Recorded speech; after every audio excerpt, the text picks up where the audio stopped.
Welcome to Epilogue Podcast, the show where we discuss some stuff that happened on a different show ages ago which nobody really cares about anymore.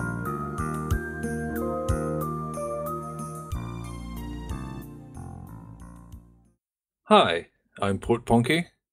And I'm LeBloc. Today we are discussing Farscape, Season 2, Episode 22, Dichotomy, and this is the season finale. John's neural chip gets removed at great expense to the crew. Aaron's dead. R.I.P. Scorpius isn't. No, of course not. Wait, you mean you weren't shocked and surprised at that twist? That Scorpius lived? Yeah. No, I was not. Maybe the safest prediction you have made ever. So yeah, things got messed up. Just a bit. Aside from Aaron, John also had his brain chopped. Yeah, what a cliffhanger. We're left with a John speaking gibberish. Yeah, it's quite a place to end it. He's really good at gibberish talk. Even his laugh sounded goofy. Interestingly, all the gibberish was specifically scripted. Oh. Which seems... I don't know. Surely you could just practice making that up. I like that. Maybe that helps in the performance because it didn't feel like he was just making stuff up in the moment. It felt more directed and closer to what I imagine someone who's forming thoughts in his or her head, and then for whatever reason it's not translating to the mouth. When people just make stuff up, often it's quite obvious that they're sort of improvising it. We don't have a whole lot of information about the translator microbes, but wouldn't it figure out his gibberish after a while, after he talks a while? Because it's not random noise. But the language part of his brain was removed. So it is random noise? Presumably. Okay, never mind. So spoken language, yeah, it has a bit of the brain. And for example, if you're deaf, then your brain will develop differently. So you can still think without that part of your brain, but you can't translate those thoughts into sounds without it. Okay, I was thinking everyone would eventually be able to understand him, but then there would be no chance of speaking to people on Earth if he ever returned, and how sad that would be. If he was speaking a different language, I would understand, but he's not speaking any language. No, it should be just random gibberish. Fair enough. It's trying to use parts of his brain which have been removed. Also on the subject of translator microbes, this wasn't mentioned, but the diagnosin, who is extremely sensitive to all microorganisms, bacteria, viruses, etc., didn't have any translator microbes, seemingly. Or maybe he did. No one else could understand him. He sort of spoke his own language. Okay, that confused me because sometimes we could understand him and other times we couldn't. Whereas the times we couldn't understand him, Grunschlick could. So I presume Grunschlick speaks the diagnosin language. Yeah. But the diagnosin did speak a little bit of something because John could understand bits of it when Grunschlick was away. Yeah. Really slow, simple sentences. Maybe it has nothing to do with translator microbes. I thought maybe there was some connection between microbes and his aversion to bacteria. Oh, I didn't even consider that. That makes total sense. But It's invasive. does it though? Because that's for translating others to his or her language. Oh, yeah, everyone should be able to understand him. Maybe it's more like a pilot situation. His natural language is too complex. Except for the slob Grunschlick. What did you think of Grunschlick? I liked him a lot, except the extended scene where he's eating. We had to listen to him slurp up that pink goo. And the noise was heightened and it was really gross. Otherwise, I liked him a lot. He's eating in every scene. He's eating those like tacos full of green stuff as well. I was fine with that. He wasn't smacking his lips as much. He is quite repulsive, and he has the stereotypical sort of accent for a dodgy dealer. That I didn't like. Slightly sort of Cockney leaning.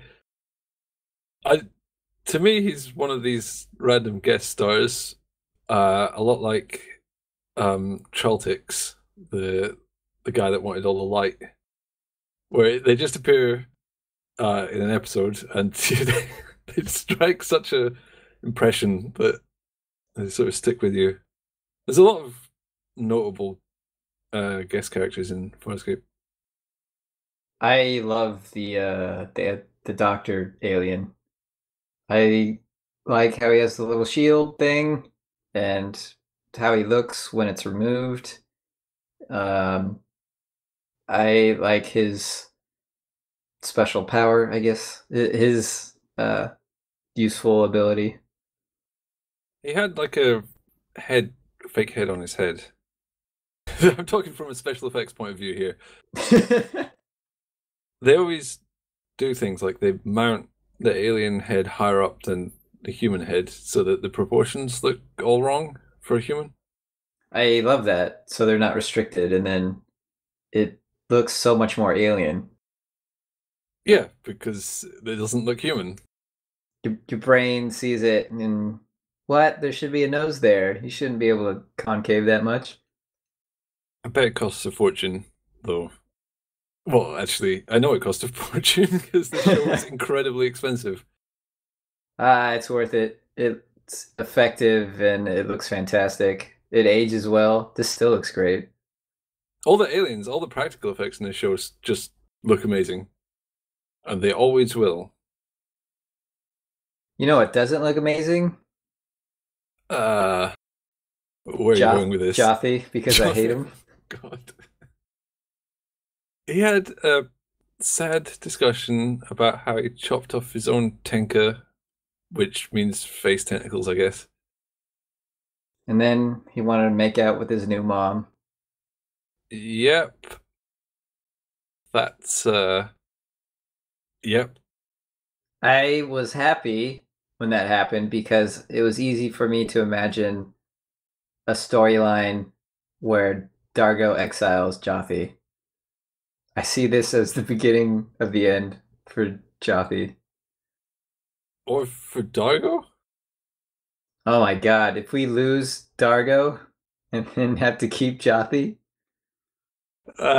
Would you then rage quit the show? I would give up on this show. Surely getting into a weird quasi-incestuous love triangle is adding depth to Jothy's character. No, it's just making me more creative and inventing ways for him to depart. He doesn't get on with his dad, and he's a bit emo. And I'm not saying that because he chopped his face tentacles off. No, this episode had him whining, just like most episodes with him. I felt really bad for Dargo when they saw him practicing a proposition. Why? Because that's not fair. He didn't consent to them seeing that. No, they peeped in his diary, basically. Yeah, that's not right. Shame on both of them. And what was up with Pilot? He was stoned off his head. I usually hate scenes of characters who are terribly drugged up. But this was brief and it was okay, and I liked Pilot's confusion about the word high. Although that doesn't make sense. I still liked it. It does make sense if you recall a previous podcast where we decided that the Nabari language was coincidentally exactly the same as English. I forgot about that.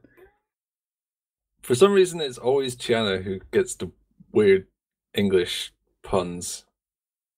Because English and Nabari are one and the same. The same language. Purely by coincidence. Oh, to circle back to Jothi for a second. I know you would never think I would want to do that, but for how much you hate him, you keep talking about anyway. Okay, on you go. When John says something, well, Harvey controlled John, says something like father, like son, and then Dargo says hardly.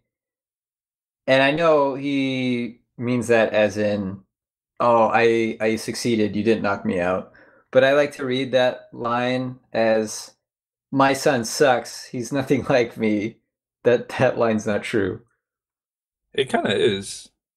Jothi, I don't mean Jothi sucks, but he lacks the experience that a lot of the rest of them have. He's a bit of a noob at sort of space lunacy. I don't know what you could describe the people on Farscape. Their occupation is. However you interpret it, it is a minor diss. Dargo and Jothi aren't bonding well. The entirety of season 3 is just going to be episodes focused around father-son bonding stuff with Dargo. No! Every B plot in every episode. Maybe Dargo can sentence him to live far away.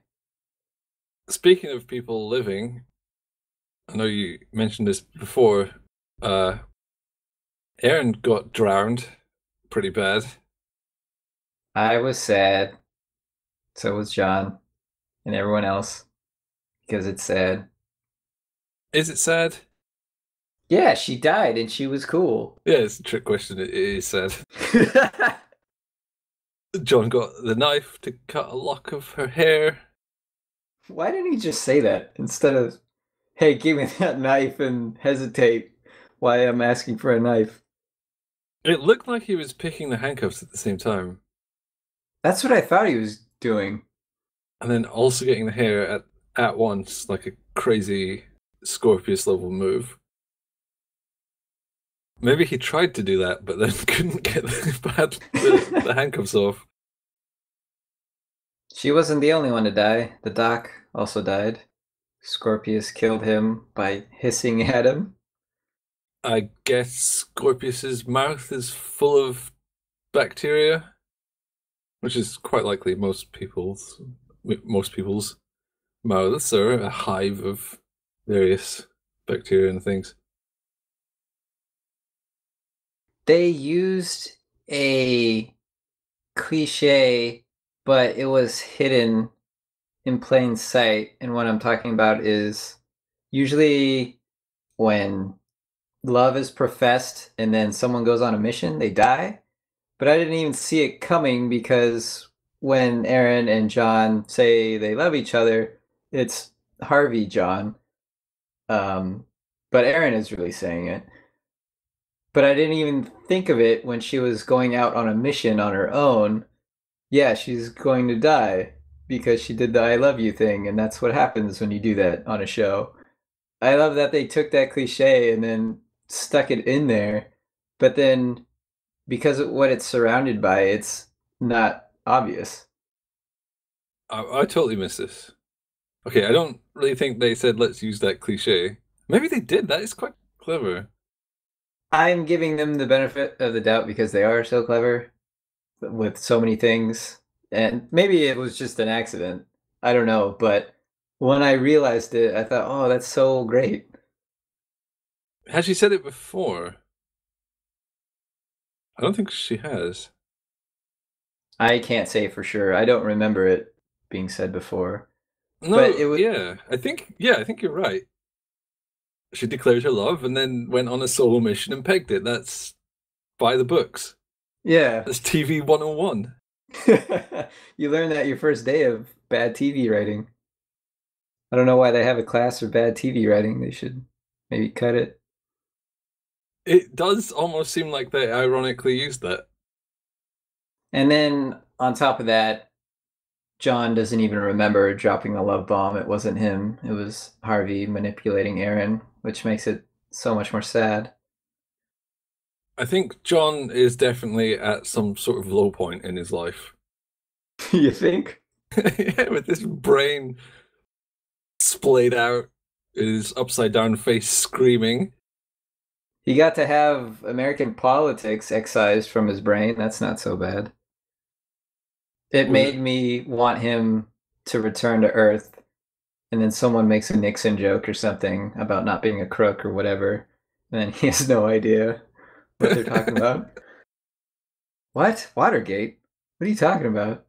Must be a scandal about water. They worked out the final shot of the season quite far in advance. Okay. Like midway through the season, like at the Royal Planet kind of episodes. Oh, okay. And they worked backwards from the final image. I say they, David Kemper, worked backwards to flesh out the plot points required to get to here. Well, it worked because I love this episode, and I love what led up to that moment. It doesn't seem like it's led to this point, but it's a really cool final shot, a really cool ending situation. Would you like to wait 8 months before continuing? I would not. I need to know right now how John gets his brain fixed. It's so much fun watching this show when it was airing, because it gets to points like this and then it's like, yep, come back next year. It's so great that they allow such a bleak ending and cliffhanger. They actually knew they were going to get a third season. That would help. So on the first season, they weren't totally sure. I think I may be remembering this wrong, but for this second season cliffhanger, they knew they were getting a third season. I can see them not being afraid to leave things unresolved. And we're still far off from the ending of the entire series, but I could see them not putting a tidy bow on it. A good way to get a third season, if you're not sure if you're going to get a third season, is by not completely tying up everything at the end of the second season. That's it. Everything's solved. All the plot threads are done. Scorpius is actually dead. This is one of the few recent episodes where Scorpius appears and was not presumed dead. Do you have theories for what might happen next? They have to get John's brain fixed, so that will happen somehow. Well, there's 3 matching life forms. Oh, right, yeah, so that'll come in handy. But the doctor's dead. How hard can it be, though? You just... It's like Lego. You get them.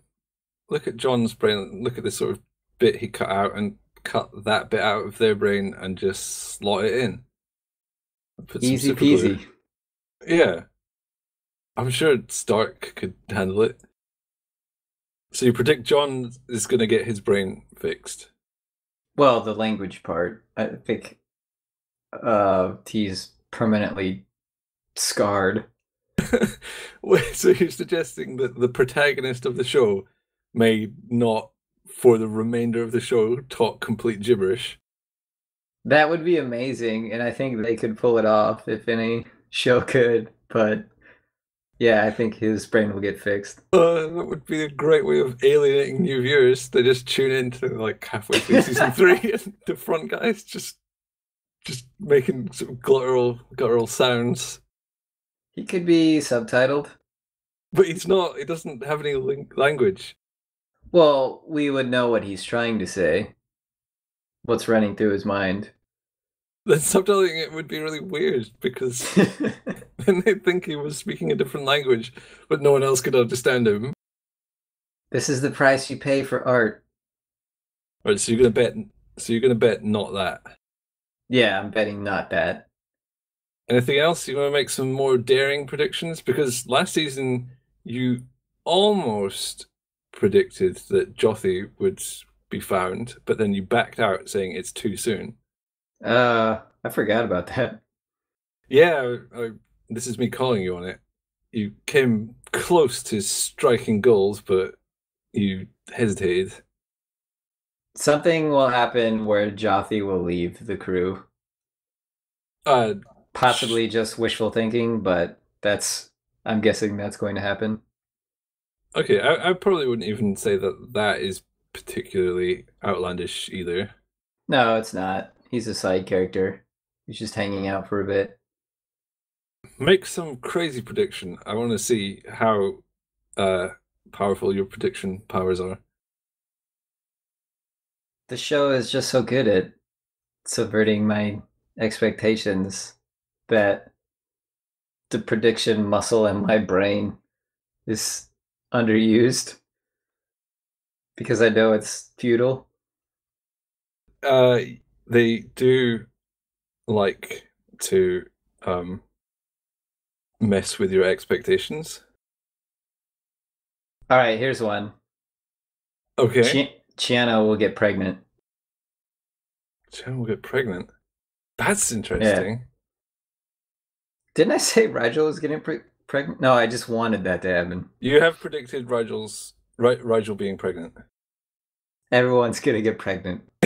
Rigel was not pregnant in this season, so I can't remember if you predicted it for this season. I guess we'll watch to the end and see if there's a Rigel pregnancy. I really want a Rigel pregnancy. I think it would be glorious. Glorious, right? I'll write that down. Okay, Chiana pregnant. That's we'll see where that goes. Do you have a quote from this episode which you'd like to share? And it's not allowed to be John's gibberish talk. Damn it. I usually write down the really weird stuff to use as ironic quotes, but no, I did not bother trying to transcribe that. I condemn you, John Crichton, to live so that your thirst for unfulfilled revenge will consume you. Is Scorpius making a mistake? Yes. You think? Yes. He tends to kill people without really caring. So it does seem both a particularly cruel move and also an unnecessary one. There's a slight chance he doesn't have the wormhole stuff though, right? So he can't risk killing him? That's kind of what I was thinking. Like, he's talked to Harvey. He knows that Harvey says, yeah, he reckons he's got it all. But what if there's one little thread left? But that's not menacing to say. I'm going to keep you alive because maybe my plan didn't work out perfectly. So stay alive. His line was much better. His line almost encourages John to stay nearby. Come get me. Kind of, don't just run away. You have to get revenge. Come and find me. He's bored. He wants someone to hunt him down. John is not really in much of a state to do that. So it's either Scorpius raging out about his Gamic base or some sort of calculated safety move. But it's still a pretty cool line. And Scorpius is not a very nice person, Zan said. What did she say? Something about the depth of John's misery is like quite severe. It's the end of the season, so we should pick our MVPs, most valuable players, least valuable players, and our top picks and worst picks.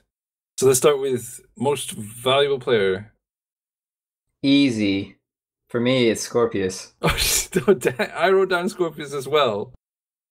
I thought, you won't pick Scorpius. I'll be clever and pick the bad guy. I love Scorpius. He makes everything better. Even the Harvey version. Yeah, he's the umami of this show. He just adds that intangible kind of not good, but makes everything else a lot richer kind of flavor. If you look at all the best episodes in this season, they've pretty much all been Scorpius ones. Almost without deviation, yeah. The guy's a good villain. I mean, he's pretty much Satan. So, you know. Satan in leather. Yeah, he's worse than Satan. Okay, well, let's pick least valuable players, because that's more interesting. You go first. Well, I'll pick the obvious one. Zan has not really been doing anything especially for the latter half of this season. That was my choice as well. I figured you'd choose Jolty. Well, the thing is... He's maybe not a candidate. He's not really a character. Zan has so much potential, but then she never does anything. And you even see that in this finale. She just gets disturbed by Harvey, John. That's it. That's all she does. And I was thinking, oh, maybe I'm being unfair, but then I don't, because she usually has to stay on Moya and take care of it. But then I don't feel that way about Pilot. Pilot's much more interesting to me. And Pilot is restricted to that one spot. He can't go anywhere, and he's still more interesting. We got a full episode about Pilot's backstory in this season. That fleshed him out considerably. So I think I picked Zan because of that wasted potential. Yeah, wasted potential is always the worst thing. Like, a bad character is just bad, but one that could be great, and it feels so much worse. What's your top episode pick? Lots of good ones to choose from. Okay. My pick is Dichotomy, this one. And I usually try to avoid that, picking the finale, just because I haven't had as much distance and been able to digest it, think about it. But I really love this episode, and it has all the things I want out of Farscape in it. For one, it has Scorpius, expectations subverted, weird alien stuff. It's so good, and I was entertained throughout. It didn't drag, great pace, so I don't feel bad about picking this episode. It's a great one. I would agree. I wrote down "Won't Get Fooled Again" because I cannot think of any other show where they do the same storyline and the character is just immediately aware and tries to ruin everything for everyone throughout the whole episode. And I've seen plenty of shows where they tackle the same storyline more than once, but here they deconstruct that entire concept. And it has Grace in high heels. You mentioned the episode about Pilot's background, The Way We Weren't. That was another one on my short list for MVP or best top pick, whatever we're calling it. Yeah, that was probably. I also liked Liars, Guns, and Money Plan B because it has explosions and lasers. Is that part 3? Yeah, where they raid the Shadow Depository and shoot everyone. It was difficult for me not to choose that because, as I've said before, I love heist stuff. I like when things go wrong. It's cool that they found an excuse to recruit old characters. Lots of Scorpius. Yeah, good episode. Lots of good stuff. What about the worst of the worst? What did you write down? I wrote down the locket.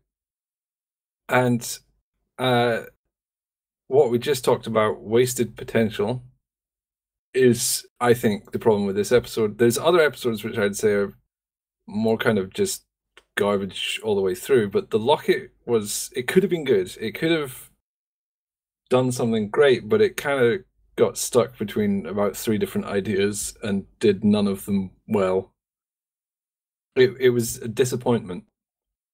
I didn't hate that one as much as you did, but I totally understand your position on it. What did you hate? Vitus Mortis. That was my second choice. It's so boring, and that's a sin for this show. This is where Dargo helps the Oracan, the old mystic lady, to die peacefully, and whilst you're watching it, you kind of wish you could die peacefully. But you can't because you're being tortured by this episode where you don't care about anything that's happening, and people do stuff that doesn't make sense. It's a really poor episode right at the start of the season. I think that's part of it too. We get it so early, and you think, is the whole season this? I hope not. It's got all the sort of darker overtones of season 2, but it's a completely unrefined plot that, yeah, I just could not bring myself to care about. I kept waiting for me to care about it, and it never happened. It still has not happened. Still hasn't happened. Still waiting. I don't think we need to stick around chatting anymore. I think the next step is clear. We must proceed to season 3. Oh, I thought you were going to say we must proceed to have brain surgery. Imagine if he was on the table and the diagnosis was prodding parts of his brain, and he saw the contents of Vitus Mortis, and he was like, just lose it. To be honest, I already don't remember it. Cut it out right now. Cut it out even if you don't need to. Cut it out even if it endangers my life. Okay, it's not that bad. Yeah, it is. Well, it's pretty bad. That's an episode I would call a clunker. I feel bad picking the locket, though. It's not as bad as that. But you justified it. Yeah. Plus, I was banking on you picking that one. Let's go and watch season 3, find out what are the clunkers, what are the great episodes. Will Zan do anything? No. That's another safe prediction. Zan does nothing. You may eat your words, or you may not. Let's go. I'm going.